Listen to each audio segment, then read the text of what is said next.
Welcome to information hub. আজকের ভিডিওতে দেখাবো বিদ্যালয়ের এমপ্লয়ীদের কাছ থেকে এইচআরএ ডিক্লারেশন জমা নেওয়ার পর স্যালারি পোর্টালে কিভাবে পাউসের এইচআরএ আপডেট করবেন। এই এইচআরএ আপডেট করার জন্য আপনাদের উৎসশ্রী পোর্টালে আসতে হবে।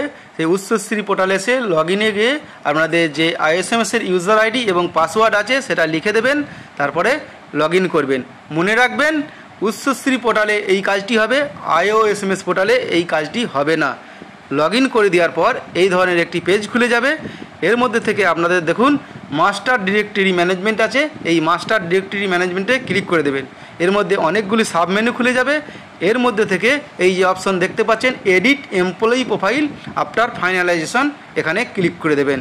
এখানে ক্লিক করে দেওয়ার পর বিদ্যালয়ে যে সমস্ত এমপ্লয়ি আছে সমস্ত এমপ্লয়ীদের নাম এখানে দেখাবে। এখানে প্রত্যেক এমপ্লয়ির পার্সোনাল ডিটেলস এবং কন্ট্যাক্ট ডিটেলস এডিট করা যাবে। আপনাদের যে এমপ্লয়ির এইচআরএ আপডেট করতে চান সেই এমপ্লয়ির পাশে পার্সোনাল ডিটেলসের ঘরে যে পেন্সিল বোতল আছে সেই পেন্সিল বোতলে আপনারা ক্লিক করে দেবেন।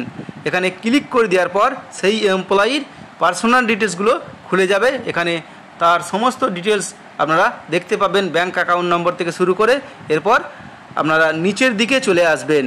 নিচের দিকে স্ক্রল করে আসার পর এখানে দেখতে পাবেন যে এমপ্লয়ির পাউস ডিটেলস। বিদ্যালয়ের যে সমস্ত এমপ্লয়ির পাউস সার্ভিস করে অর্থাৎ চাকরি করে সেই সমস্ত এমপ্লয়িদের পাউসের এইচআরএ এবং বেসিক প্রতি বছর জুলাই মাসে আপডেট করতে হবে।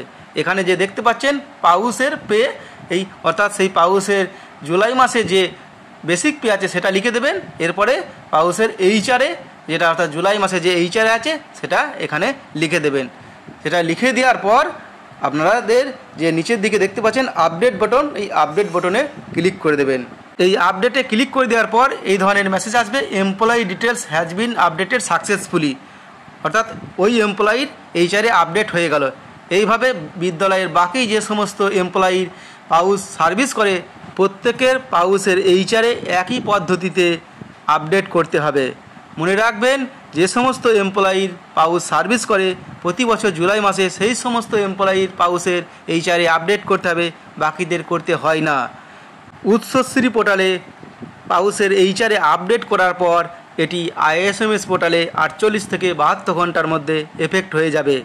ভিডিওটি আপনাদের কেমন লাগলো কমেন্ট করে জানাবেন। ভিডিও ভালো লাগলে লাইক করবেন এবং শেয়ার করবেন। পরবর্তীতে এই ধরনের আপডেট পাওয়ার জন্য আমার ইউটিউব চ্যানেলটি যদি সাবস্ক্রাইব না করে থাকেন এখনই সাবস্ক্রাইব করে নোটিফিকেশান অন করে রাখুন। ধন্যবাদ।